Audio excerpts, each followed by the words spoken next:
Dick Advocaat zich terugtrekt als bondscoach. Hij is niet langer meer de bondscoach van de nationale selectie van Curaçao. Het is vanochtend bekendgemaakt. Fred Rutte is aangesteld als opvolger. Advocaat wil zijn volledige aandacht geven aan zijn dochter. Die kan met gezondheidsproblemen, zo heeft hij laten weten. Ik heb altijd gezegd dat familie boven voetbal gaat. Het is een vanzelfsprekende beslissing dat ik kies voor mijn familie en stop als bondscoach.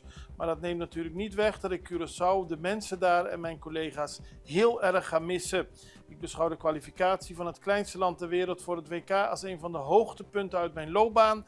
Ik ben trots op mijn spelers, staf en de bestuursleden die in ons geloofden. Naast Advocaat treedt ook Cor Pot, de assistent van Advocaat, zich terug en ook teamarts Casper van Eyck.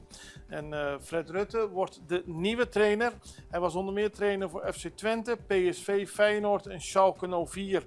Hij zei in het AD dat hij de afgelopen weken contact met de Advocaat gehad heeft. En hij zegt: het is een